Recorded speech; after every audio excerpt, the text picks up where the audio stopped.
Sabes, el día de hoy me toca compartir contigo una predicación que se llama Cuenta la historia.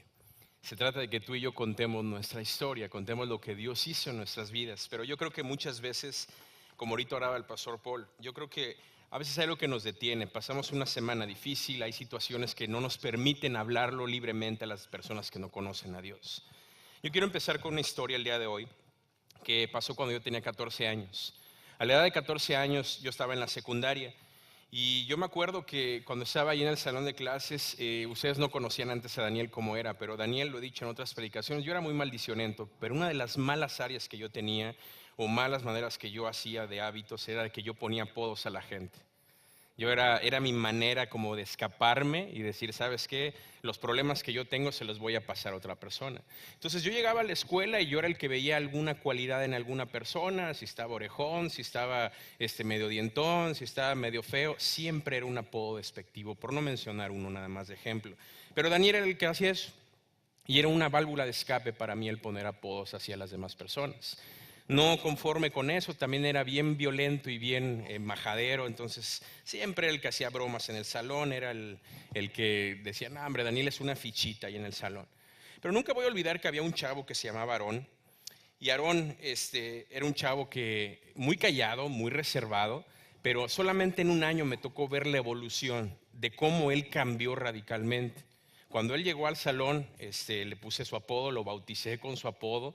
Entonces yo me sentía bien orgulloso de eso, pero no conforme con eso, de repente allá en México, en mi tierra, es muy común que tú le des zapes a la raza, tú les pegues o les hagas un golpe así. Entonces como que manera de marcar tu territorio, yo no sé, nada más es crear como que machismo en las personas. Entonces yo me acuerdo que así trataba a Aarón, no me desquitaba más con él, pero sí me daba cuenta que yo lo trataba de esa manera así. Entonces Aarón nunca decía nada, siempre callado. Entonces, de repente, yo empecé a ver que Aarón se empezó a alejar un poquito más, era todavía más callado. De repente, Aarón cambió radicalmente. Aarón, de la noche a la mañana, tú lo veías en la parte de atrás de la escuela, donde había unos talleres donde daban dibujo técnico. Yo me acuerdo que decían, ¿dónde está Aarón? Entonces íbamos para allá atrás y él estaba fumando un cigarro, él estaba tomando, se estaba drogando. Y yo decía, oye, ¿qué le pasó a este chavo? ¿Qué fue lo que pasó? O sea, de ser una persona que estaba en el salón de clases, se sentaba 4 lugares atrás de mí. Yo decía, ¿qué le pasó a este chavo? De repente todo iba mal en la escuela. Entonces, yo me acuerdo que era el año de segundo de secundaria, entonces viene la tradicional foto. La foto que es para que salgan ahí todos formaditos y todo lo que es tu salón de clases. Bueno, en esa foto no sale Aarón. Y la razón por la que no sale Aarón es porque Aarón decidió un día nada más quitarse la vida. Aarón se suicidó. Y nos dieron la noticia cuando estábamos en la secundaria y yo estaba impactado. Dije, ¿qué fue lo que pasó con Aarón? Y yo no sabía la situación que estaba pasando Aarón. Y es algo que te abro mi corazón porque cuando yo escuché lo que estaba pasando, yo dije, chin, me sentí súper mal. Aarón, lo que pasaba es de que en su casa tenía violencia familiar. El papá le pegaba a su mamá. Y no conforme con eso, agarraba y se desquitaba con él y con sus hermanitos. Nunca había dinero en la casa, su papá era un borracho, era un caos en su casa. Yo no sabía que Aarón trabajaba de los que empaquetan bolsas así de mandado en el súper. Yo no sabía eso. Salía de la escuela y él iba a ganar unos cuantos pesos para ayudar a su mamá. Yo no conocía nada de lo que estaba pasando con Aarón. Y no conforme con eso, llegaba a la escuela y pues Daniel y varios chavos lo molestaban. Como dicho, actualmente dicen, le hacemos bullying, como quien dice. Tú puedes pensar, oye Daniel, pues tú mataste a Aarón. Pues no creo que yo lo maté, pero sí ayudé un poquito a que él tomara esa decisión. Y la razón por la que te cuento eso es porque en aquel entonces yo iba a la iglesia. Yo nací en una iglesia, iba con mi familia, pero yo no comprendía lo que era tener una relación personal con el Señor. Yo hoy en día me pongo a pensar y digo, pude haberle contado una historia a Aarón, pero no tuve la oportunidad de hacerlo porque yo no sabía de quién estaba hablando. Para tú contar la historia como es esta predicación, necesitas primero conocer la historia. Y el día de hoy quiero ejemplificarlo, porque todos nosotros, incluyendo a Aarón, somos pecadores. Y Él nos amó aún siendo pecadores. Y el día de hoy yo te puedo decir nada más el versículo, pero quiero ilustrarlo, porque muchas veces nosotros cuando te decimos aquí en la iglesia, y Dios nos está hablando en las últimas semanas de que la cosecha está lista, de que empecemos a ver nuestro legado la semana pasada con el pastor Juan Carlos. Es tiempo de abrir nuestra boca, es tiempo de dar testimonio, pero la realidad es que muchas veces no sabemos ni siquiera qué fue lo que pasó. Leemos la Biblia, escuchamos una canción, escuchamos acerca de la crucifixión, sabemos que antes éramos pecadores y ahora somos ricos con el Señor en abundancia, pero no sabemos realmente cuál fue la historia. Antes de contar la historia necesitas conocer la historia. Quiero que vayamos y veamos Romanos 6:23 lo que dice. La predicación se centra en este versículo. Dice, porque la paga del pecado es muerte, mientras que la dádiva de Dios es vida eterna en Cristo Jesús nuestro Señor. El día de hoy yo quiero ejemplificarlo de una manera muy rápida. Esta área de aquí significa que somos nosotros. No significa que estamos en un terreno más alto, pero simplemente esa es nuestra vida. Nosotros, cuando no conocemos a Cristo, estamos dándonos de topes, estamos cometiendo errores. Dicho de una manera como lo que yo te mencioné, mi válvula de escape era poner apodos en la escuela, era molestar a los demás, pero nadie de los que estaban en la escuela sabían cómo estaba viviendo, cuál era el infierno que Daniel pasaba. Aarón era muy visto ahí, que él estaba drogando y se estaba fumando y estaba tomando. Bueno, yo lo hacía aquí a escondidas, nadie sabía, no quería que nadie supiera, pero era como que mi manera de sentirme según yo bien. Y yo me acuerdo que muchas veces lo intenté, y a lo mejor esto describe tu vida. Intenté muchas veces decir, sabes que yo quiero ser diferente. ¿Te confieso algo? Nunca lo he dicho así, pero cuando yo tomaba, en México se acostumbra mucho decir esto, voy a jurar, ni sé a quién le juré, pero voy a jurar un año de no tomar. ¿Has escuchado esa frase? Bueno, algunos que son mexicanos me entienden eso, pero es como prometerte, como prometerle a alguien, sabes que voy a dejar de tomar un año. Y lo logré. Logré dejar de tomar un año, pero te digo una cosa, faltaba una semana para que se cumpliera el año y adivina qué estaba pensando yo, cómo iba a celebrar cuando se cumpliera el año. Es en serio, eso era lo que pensaba Daniel. ¿Y sabes qué es lo que pasaba? Una vez más caía. Lo intentaba y lo intentaba. Después dije, bueno, ¿sabes qué? Yo me siento triste, me siento con resentimiento y todo eso. Buscaba el cariño en algunas personas, amigos, novias, etcétera, y era como que mi refugio. Y según yo estaba tratando como que de sobrellevar mi vida diciendo, voy a salir adelante, pero el resultado era inevitable. Una vez más caía. Y el punto es que a veces pensamos que Dios es inalcanzable. Al menos ese era Daniel. Y te estoy hablando como si estuviéramos en la escuelita bíblica. Esa es la mejor representación que te puedo dar para que tú y yo comprendamos acerca de lo mucho que hizo Dios. Dios no es inalcanzable, iglesia. Quizá tú has tomado esta decisión de seguir a Cristo, pero quiero decirte que no es inalcanzable. Sabes, muchas veces yo pensé y dije, ¿sabes qué? Yo creo que yo me estoy cansando de buscar a Dios. Y yo no comprendía que no es que yo estuviera buscando a Dios. Dios me estaba buscando a mí. Me di cuenta que habían oportunidades y que yo las estaba desechando. Entonces dice este versículo, lo voy a parafrasear en 3 partes. Dice, porque la paga del pecado es muerte. La primera cosa que tienes que entender es que hay pecado. El pecado es hacer las cosas a nuestra manera. Y hoy en día todavía sigo pecando, pero yo ya tengo un libre acceso con el Señor. Puedo llegar, Señor, perdóname por mis pecados. Pero mientras no goces de una relación con Él, mientras no lo hayas aceptado como tu Señor y Salvador, tú sigues pecando, sigues cayendo y se está haciendo más grande. Y dice ahí que el pecado tiene una paga. Paga proviene de una palabra que se llama obsonia. Obsonia era lo que le daban a los soldados romanos. Ellos trabajaban y en aquel entonces era inevitable, así lloviera, si hubiera una guerra mundial, así hubiera una situación económica donde ya no hubiera dinero, los soldados romanos tenían que recibir su obsonia. ¿Qué significaba eso? Su pago. Era algo que no se podía, no había deducibles, o sabes que ahorita vamos a pagarme, no, tenía que pagarle lo que ellos merecían. Entonces es curioso que esta palabra o ese término de paga del pecado es algo que tiene que pasar, no se puede quitar. Entonces hay paga acerca de tu pecado. ¿Y cuál es la paga? Dice que es muerte. Ahora no te espantes, no se trata de que vas a estar muerto 3 metros bajo tierra. Cuando se refiere ahí que cuando hay pecado la paga es muerte, se refiere a una muerte espiritual. Se refiere a lo que yo estoy ejemplificando aquí. Se refiere a una muerte espiritual. Se refiere a estar en un estado donde Dios no puede estar. Es inevitable, Dios no puede estar donde hay pecado. Va en contra de lo que es su voluntad. Y no es como si Dios está lejos. Dios está ahí, nosotros lo vemos como que es inalcanzable. No puedo llegar hasta donde está Dios. Y como cristianos a veces nos estamos dando de tope semana tras semana. Y Dios está diciendo, tú has aceptado a Cristo. Fíjate lo que dice el versículo nuevamente. Dice, la paga del pecado es muerte. Y aquí viene la solución. Y Dios Padre la provee, dice, mientras que la dádiva es la gracia inmerecida. Lo que Dios provee, aunque tú y yo no lo merecemos, tú y yo merecemos lo que dice al principio, la muerte. Pero la dádiva de Dios dice, yo quiero tener una comunión con mis hijos. Quiero tener una comunión con mi iglesia. Y lo que hace Dios, como dice Juan 3:16, dice que tanto amó Dios al mundo que mandó a su Hijo unigénito por nosotros. Entonces lo que pasa es de que Dios provee el medio. Y Dios dice, ¿sabes qué? Voy a mandar a mi hijo. Y si tú lees Juan 14:6, ahí el mismo Jesús está diciendo, yo soy el camino, la verdad y la vida. Nadie viene al Padre, nadie tiene acceso con Dios si no es a través de Cristo. Entonces este versículo tiene un poquito más de significado, porque significa ahora que todos los intentos que tú has hecho, ahora ya no lo ves tan lejos, no lo ves inalcanzable y no hay razón. No hay manera en que tú digas, bueno, me porto bien, voy a tener acceso. No hay manera, no hay camino. El único medio es Jesucristo. Entonces cuando tú entiendes lo que hizo Jesucristo, que vino, se hizo hombre, murió en la cruz y resucitó. Él no está clavado en una cruz. Él resucitó y ahorita está a la diestra del Padre. Y tú y yo tenemos acceso a Dios. Entonces, cada que tú oras, cada que tú lees la Biblia, estás en una comunión perpetua con Dios. Y no nada más eso. Todo tu pasado ya no es la misma vida que tú tenías. Ahora tú puedes morir tranquilo y no tenerle miedo a la muerte, porque tú ya tienes salvación eterna. Este versículo creo que tiene más significado cuando te lo explico de esa manera, ¿cierto? Ahora tú ya conoces la historia. Podría terminar aquí la predicación y decirte, cuenta la historia. Hay muchas personas que desean escucharla.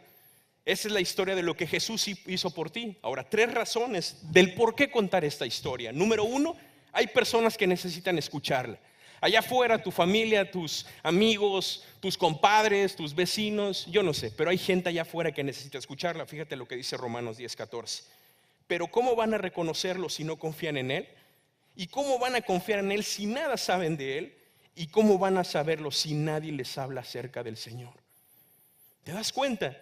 Muchos de nosotros decimos, oye, pues sí, pero ¿a poco yo soy el que le tengo que hablar? Es como si fuera una responsabilidad. Tengo una frase para ti que quiero compartirte. Dice, compartir la buena noticia es similar a un mendigo que le dice a otro dónde encontrar pan. La razón por la que quise poner esta frase es porque antes yo no tenía la solución. Yo no sabía, yo no entendía esto de lo que es mi relación personal con el Señor. Cuando conocí a Cristo y entregué mi vida al Señor, que fue un 23 de noviembre del 2002, no olvido ese día, porque meses después yo empecé a acompañar al pastor Paul a dar conferencias en las escuelas. Y quiero decirte una cosa, porque cuando estaba haciendo esa predicación, yo nada más estaba recordando para atrás y yo decía, wow, Señor. Paul no lo sabe, pero en aquel entonces yo estaba ahí sentado con todos los demás alumnos y escuché una conferencia donde él hablaba acerca de suicidio, donde él hablaba acerca de lo que era su testimonio. Y de alguna manera Dios me empezó a animar a mí a decir, oye, tú también tienes una historia, Daniel. Y yo escuchaba y decía, wow, qué valor, o sea, ¿cómo le hace para hablarle a los chavos? Y yo veía que llegaban y los chavos en una escuela no puedes entrar con una Biblia en mano, pero dábamos una plática y los chavos tú los veías como si estuvieran en un llamado de salvación. Era la oportunidad, de la manera de identificarse. Después de eso, bueno, me tocó a mí armarme de valor y empecé a dar conferencias también. Y me di cuenta que mi motivación era de que yo sabía que había otras personas como Aarón en la escuela a la que fuéramos o al lugar al que fuéramos. Y era mi motivación porque hasta el día de hoy nada más pienso si yo hubiera tenido la oportunidad de compartirle. Y no me siento culpable, pero es un recordatorio. Siempre que tengo la oportunidad de presentar el evangelio a una persona y contar la historia de lo que Jesús hizo por Daniel, siempre me acuerdo de eso y digo, Señor, qué privilegio tengo de compartir tu palabra. De ahora en adelante muchos de nosotros tenemos que empezar a pensar, si ya conociste a Cristo y estás estancado ahí, hay un problema. Es necesario contar la historia, iglesia. Es necesario que muchos de nosotros nos animemos a decir, hay necesidad allá afuera. Hay personas que necesitan escuchar este mensaje. Segunda razón, honras lo que hizo por ti. Cada que tú hablas y le dices, mira, eso es lo que Dios hizo en mi vida a través de su Hijo, estás honrando la acción, estás honrando el desprendimiento de Dios Padre con Dios Hijo y lo que hizo en la crucifixión por nosotros. Lo honras por lo que Él hizo. Y fíjate el versículo lo que dice en 1 Pedro 3:15. Más bien preocúpense por honrar solo a Cristo como Señor y estén siempre listos a responder a todo el que les pida razón de su esperanza. Vamos a analizar un poquito esos versículos. Dice al final que tú tienes una esperanza y esa esperanza es la salvación en Cristo Jesús. Y dice la palabra de Dios que te preocupes por honrarlo. No dice ahí, empieza a trabajar, dedícate a lo demás y al final, si hay oportunidad, comparte las buenas nuevas. Dice nada más, preocúpate por honrar a Cristo con tus actos, con tu persona, que seas un ejemplo a seguir. Ahorita que oramos por los papás y mamás de estos chiquitos, estamos hablando de que tiene una responsabilidad bien grande. Dios está diciendo, sabes, que ustedes honren con sus actos como buenos papás. De igual manera, cuando comparte las buenas nuevas, estás honrando a Cristo. Tú tienes una esperanza y esa esperanza está viva. Dicho de otra manera, tú tienes la solución. Y no es un medicamento, no es algo nada más que es barato. Fue pagado con un precio de sangre, la sangre del Cordero. Y dice aquí, responder a todo el que les pide razón de su esperanza. La razón por la que pongo ese inciso es porque van a ser oportunidades de testificar. Dios nos está hablando aquí que si tú lo honras, Él va a ponerle el escenario. Él va a poner las personas que tú vas a poder testificarles, que vas a poder compartir las buenas nuevas. Tercera razón del por qué contar la historia. Simplemente porque estás agradecido. Dice Gálatas 2:20, he sido crucificado con Cristo y ya no vivo yo, sino que Cristo vive en mí. Lo que ahora vivo en el cuerpo lo vivo por la fe en el Hijo de Dios, quien me amó y dio su vida por mí. Es una manera de gratitud. Yo no sé tú, pero yo incluso cuando estoy representando eso no puedo dejar de pensar todo lo que Dios hizo por Daniel. Me siento agradecido. Me siento lleno de decir, Señor, gracias por amarme, gracias por rescatarme. Ahora, muchos de nosotros a veces escuchamos la palabra testimonio y ni siquiera sabemos qué es eso. Quiero decirte el significado de la Real Academia Española. Fíjate lo que dice. Testimonio significa declaración de la verdad de un hecho que realiza una persona que ha sido testigo del mismo. No dice que nada más tú fuiste testigo, te quedes callado. Dice ahí que es una declaración de la verdad. Tú tienes la verdad. Tú sabes si has sido reconciliado con el Señor. Tú tienes algo que compartir con los demás. Dice que es una declaración de la verdad, de algo que tú has sido testigo. Ahora hay dos cosas, ya digo que tres razones por la cual compartir la historia, pero hay dos razones que tristemente nos detienen como cristianos. Y no está de más decir que como cristianos, si te llamas un cristiano, se trata de ser como Cristo. Y cuando tú lees los evangelios, tú te vas a dar cuenta que Cristo aprovechaba cada oportunidad para testificar, para compartir las buenas nuevas. Pero hay dos razones, iglesia, que como cristianos nos impiden, o es la razón por la que no hablamos de lo que Dios hizo en nuestras vidas, de la historia. La primera razón es por vergüenza. Nos da vergüenza, nos da pena. Nos da pena el que, oye, pero pues ¿cómo le voy a decir, que yo sufría violencia? ¿Cómo le voy a decir, que yo estuve pasando por eso, de un pecado sexual? ¿Cómo voy a compartir eso? Déjame contestarte eso un poquito. Antes de que tuviéramos a Samuel, nosotros, lo he dicho en otras ocasiones, perdimos a nuestro bebé. No sabemos si el hermanito o la hermanita de Samuel. Y te digo una cosa, es la primera vez que lo voy a decir, pero yo tuve el valor de pararme, le pedí permiso al pastor Paul, estábamos en el A114. Y yo lo dije al final de la predicación no se centró en eso, pero que yo quería compartirlo con mi familia, quería compartirlo con la iglesia, lo bueno que Dios había sido con nosotros. Eso fue un domingo. Al día siguiente fue cuando perdimos a nuestro bebé. Y yo me acuerdo que estando en el hospital y yo hablaba con mi esposa, a mí me daba vergüenza, me daba pena. Y dije, ¿qué le voy a decir a la iglesia? ¿Saben qué? Que siempre no. Me daba pena. Aparte del dolor que sentía, porque no es como si se te cae un diente, tenía un dolor inmenso, a mí me daba vergüenza. Gracias a Dios que teníamos gente cercana a nosotros, nuestra familia, nuestros pastores. Mucha gente aquí en la iglesia expresó su cariño. A la siguiente semana me volvió a tocar predicar a mí. Y en el mensaje, yo me acuerdo que en esa semana Dios hizo algo grande. Dios restauró nuestro corazón de mi esposa y el mío.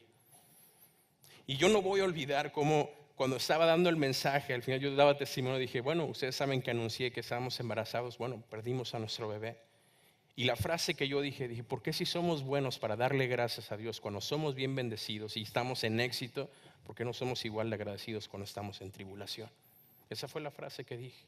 Y después dije mi testimonio enfrente de la iglesia. ¿Cuál fue mi sorpresa? Tú piensas que uno está aquí predicando y el mensaje nada más es para ustedes. También Dios habla en nuestras vidas. Cuando yo salí y estamos como normalmente estamos, el pastor Paul y yo en las puertas, más de 60 parejas se acercaron con nosotros. Y no nada más era para abrazarnos de que estaban con nosotros. ¿Sabes qué fue lo que salió de su boca? Y algunos van a sentar con la cabeza porque no creas que lo olvido. Pero muchas personas dijeron, gracias por ese mensaje. Hace muchos años perdimos al hermanito de nuestro otro hijo. O sabes que no hemos podido tener hijos y pasamos por eso y pensábamos que eran los únicos. Y yo pensaba lo mismo, pensé que yo era el único. Pensé que yo era el único que estaba en esta situación. Pero más de 60 parejas compartieron. ¿Qué te estoy diciendo con esto? Tu testimonio es valioso.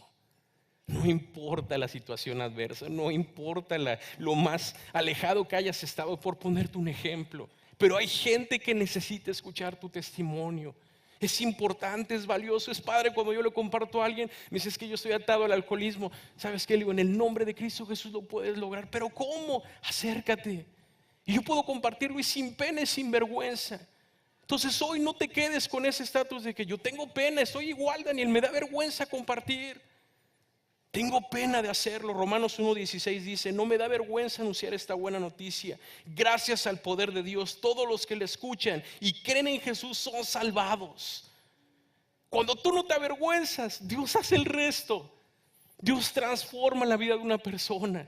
Como pastores te puedo decir que es un privilegio ver cuando una persona vemos el caminito de lo que Dios ha hecho. Es un privilegio de verdad. Pero cada uno de ustedes tiene su propia historia. La segunda razón por la cual no compartimos es por miedo. Nos da miedo porque pensamos que no sabemos cómo decirlo. Nos da miedo porque, ¿y qué tal si eso nos empiezan a encasillar de que mira, esa persona era un adúltero, o mira, esa persona era alguien que robaba, o mira, ese era un mentiroso? Nos da miedo de que nos enjuicien. Y quiero decirte que solamente hay un juez, y es el Señor. Nadie puede enjuiciarte a ti. Podrán decirlo, pero tú no tienes por qué tomar eso como un ataque, como algo que te impide, y por eso tenemos miedo. Pero fíjate, te quiero animar con este versículo. Hechos 1:8 dice, pero cuando el Espíritu Santo venga sobre ustedes, recibirán poder y saldrán a dar testimonio de mí en Jerusalén, en Judea y en Samaria y hasta en las partes más lejanas de la tierra. Ahora quiero decirte lo que pasó aquí. Por medio de Jesucristo, en ese momento cuando tú aceptas a Cristo, el Espíritu Santo empieza a obrar en tu vida. Ya empiezas a sentir en que sabes que no debo de hacer eso. El Espíritu Santo está actuando y dice ahí que recibirás poder. Entonces no tienes por qué tener miedo de compartir las buenas nuevas. Es importante que tú lo veas de esa manera. No tengamos miedo, esta predicación es para recordártelo. ¿Y sabes qué? Termino con eso. Hoy se va a romper eso aquí, iglesia. ¿Quieres contar la historia? Vamos empezando aquí en nuestra casa, aquí en la casa del Señor. Yo ya fui transparente ahorita y te he dicho las cosas que Dios me ha perdonado. ¿Y por qué me acerqué a Cristo? Me acerqué porque ya no podía más. Y le pedí perdón y me arrepentí, confesé que yo era pecador y recibí su perdón. Y ahora no nada más soy creación, ahora soy hijo de Dios. Entonces yo quiero preguntar, y eso requiere de valor. Recuerda las dos razones por las cuales no damos testimonio y por qué no contamos nuestra historia, por vergüenza o por miedo. Pero en el nombre de Cristo Jesús eso se va a romper el día de hoy. Yo quiero animarte que te pongas de pie. Si tú eres una persona, que tú eres alguien alcohólico, así como Daniel, yo soy el primero que está aquí.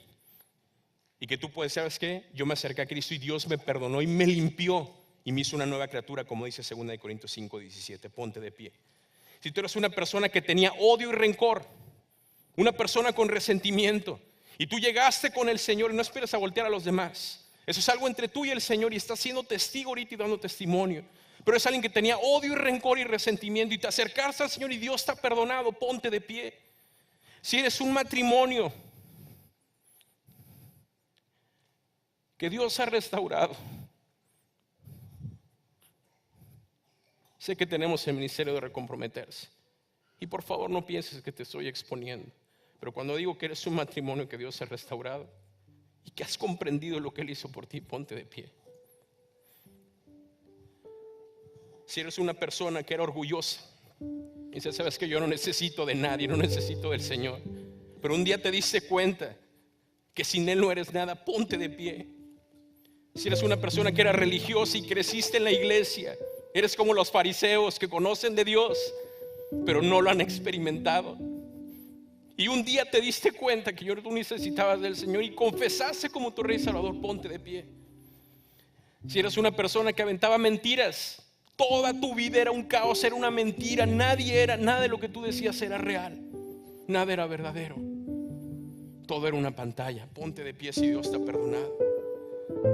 Y puedo seguir con la lista, pero cuando hablo de orgullo, hablo de una persona que hace las cosas a su manera y que no necesita la ayuda de Dios. No se trata de enlistar todos los pecados que Dios nos ha perdonado. Pero ¿quieres que te diga una cosa? Donde abundó el pecado, sobreabundó la gracia. Y Dios está diciendo ahorita, ¿ves cómo si puedes contar la historia? Hoy lo estás haciendo aquí en esta casa. Y escúchame bien, hay personas que no se han puesto de pie, no estoy aquí para señalarte. Pero hoy, estas personas que están teniendo el valor no tienen vergüenza de decir, Dios me ha restaurado y esta es la razón por la que llegué a Cristo. Hoy es tu oportunidad de ver y de experimentar lo mismo. Así que yo quiero hacer algo el día de hoy. Con ese testimonio de esas personas, yo quiero hacer una oración contigo. Y se necesita valor. Así que quiero pedirte que te pongas de pie y levantes tu mano. Yo sé que hay varias personas, así que levanta tu mano, por favor. Gracias. Amén. Wow, son muchos. Y personas que están alrededor, que tú ya conoces a Cristo. Voltea y si ves a alguien así nada más, ve y pon tu mano sobre esa persona. Hoy vamos a hacer esta oración. Iglesia, se trata de que tú lo digas con tu boca. Dice primera de Juan 1:9, que si lo confiesas con tu boca, Él es fiel y justo para perdonarte y librarte de toda maldad. Es necesario no nada más que tú lo creas, necesitas decirlo y pronunciarlo. Así que el día de hoy, aquí donde tú estás, aquí no se trata de que tú me digas tu pecado. Eso es algo entre tú y el Señor. Pero yo hoy quiero guiarte en esta oración. Ahí con tu mano levantada, y si hay personas alrededor nada más, ahí acércate con ellos. Quiero que repitas después de mí: Señor Jesucristo. Otra vez: Señor Jesucristo, te doy gracias por tu amor, por tu favor el día de hoy. Te doy gracias porque hoy has hablado a mi vida, porque me das la oportunidad de conocerte. Hoy reconozco que soy pecador, que te he fallado, pero acepto el sacrificio que hiciste en la cruz por mí. Gracias por amarme, Señor. De ahora en adelante te cedo el control de mi vida. En el nombre de Cristo Jesús. Amén. Vamos a darle un fuerte aplauso al Señor.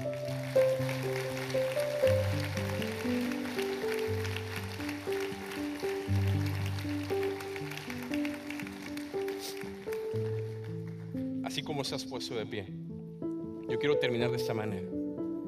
Si tú hiciste esta oración de fe, no te vayas el día de hoy sin pasar a la mesa de información. Regístrate. Próxima semana vamos a tener el privilegio de bautizar personas. Lo dijo el pastor Paul ahorita. Cuando una persona acepta a Cristo, el siguiente paso es que te bautices. ¿Quieres que sea sincero? Contar la historia es dar testimonio de lo que pasó el día de hoy. Te animo, si tú dices ese paso de fe, no te vayas el día de hoy sin pasar a la mesa de información. Si tú necesitas que hablemos contigo, con todo gusto. Por último, hay un kit de esto y me encanta porque viene ahí, tú dices, bueno, ya escuché ahorita cómo preparo mi testimonio. Aquí vienen varias cosas en este material, te lo van a dar al final del servicio. Viene cómo puedes prepararlo, viene una cita con tu esposa. Papás, acércate con tu esposa y compártele tu historia, con tus hijos. Yo me muero de ganas de un día cuando Samuel pueda entenderme, que yo le pueda compartir de dónde lo sacó el Señor a su papá. Compártelo con los demás. Es tiempo de dar nuestra historia. Quiero decirte también que si vienes por primera vez, como lo mencioné hace rato, pasa por tu regalo a la mesa de información. Papás, pasa al stand de jóvenes. Hoy es el último día para lo del campamento. Son todos los anuncios. Que Dios te bendiga. Nos vemos la próxima semana.